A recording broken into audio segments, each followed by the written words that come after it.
गझल बावनी. नमस्कार. गझल बावनीच्या आजच्या भागामध्ये आपल्या सगळ्यांचं मनपूर्वक स्वागत. सदानंद डबीर सरांच्या निवडक सुंदर गझलांचा आनंद आपण या मालिकेत घेतो आहोत आणि त्याचं थोडंसं रसग्रहण करण्याची संधी मलाही मिळते आहे. या सगळ्याच उपक्रमाला तुम्ही इतकं भरभरून प्रतिसाद देता आहात त्यासाठी मनपूर्वक आभार. ऐकूया आजची गझल. या गझलचा म्हटलं आहे की चेहरा नाहीच त्याला, चेहरा नाहीच त्याला आरसा तो, चेहरा नाहीच त्याला आरसा तो, जो पुढे येईल त्याच्या सारखा तो, जो पुढे येईल त्याच्या सारखा तो. ही कशी हुजुरेगिरी रक्तात आली, ही कशी हुजुरेगिरी रक्तात आली, ते लढे विद्रोह सारे विसरला तो, ते लढे विद्रोह सारे विसरला तो, जो पुढे येईल त्याच्या सारखा तो. शेर आहे की रोजचे जगणेच अवघड होत गेले, अन स्वतःला होत गेला पारखा तो, अन स्वतःला होत गेला पारखा तो.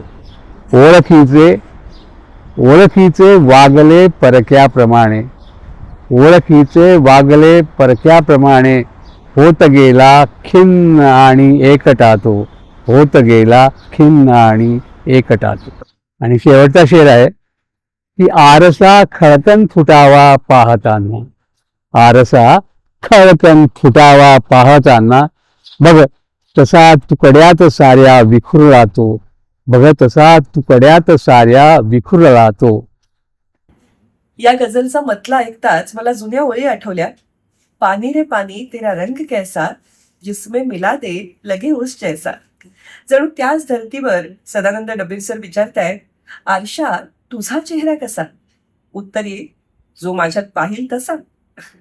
चेहरा नाहीच त्याला आरसा तो, जो पुढे येईल त्याच्या सारखा तो. मतला आहे गझलचं बलस्थान असतं. तो जमला की मग गझलचा ताज उभा राहतो. हा मतला आशयपूर्ण आहे, जो सर्वसामान्य लढू न शकणाऱ्या माणसाबद्दल बोलतोय. भोवतालची माणसं आणि परिस्थिती यांच्याशी जुळवून घेतच साधीसुधी माणसं जगत असतात. जगण्याची ताकद आणि हिंमत दोन्हीही त्यांच्यात नसते. सामाजिक लढे, कामगारांचे लढे हे आता पूर्वीसारखी होत नाही. ही कशी हुजुरेगिरी रक्तात आली, ते लढे विद्रोह सारा विसरला तो. नेमका शब्द वापरणं ही डबीर सरांची शैली. गझलच्या आशयाला आणि गझल शैलीला अनुरूप असा हुजुरेगिरी हा किती नेमका शब्द, किती सहज आलाय बघा. अवघड परिस्थितीमध्ये जवळची माणसंही बदलतात, आपल्याला परखी होतात. माणसं एकटीच नाही तर एकाकी आणि अगतिक होत जातात. ओळखीचे वागले परक्याप्रमाणे, ओळखीचे वागले परक्याप्रमाणे, होत गेला खिन्न आणि एकटा तो, होत गेला खिन्न आणि एकटा तो. या गझलचा मतलाच असा लक्षवेधी आहे, तसाच शेवटचा शेरही हास्यले गझल शेर आहे. विशेष म्हणजे दोन्ही शेर स्वतंत्र असले तरी त्यांच्यात एक अदृश्य असा संबंध आहे, राबता आहे. जणू मतल्याचा एक उत्कट आणि प्रभावी शेवटच शेवटच्या शेरात आहे. आरसा खळकन फुटावा पाहताना, बघ तसा तुकड्यात साऱ्या विखुरला तो, बघ तसा तुकड्यात साऱ्या विखुरला तो. खळकन हा शब्द या शेरातल्या दृश्यमयतेला ध्वनीची जोड देतो आणि अधिक परिणामकारक बनवतो. वर्तमान काळातल्या परिस्थितीला आरसा तो ही गझल आरसा दाखवण्याचंच काम करते.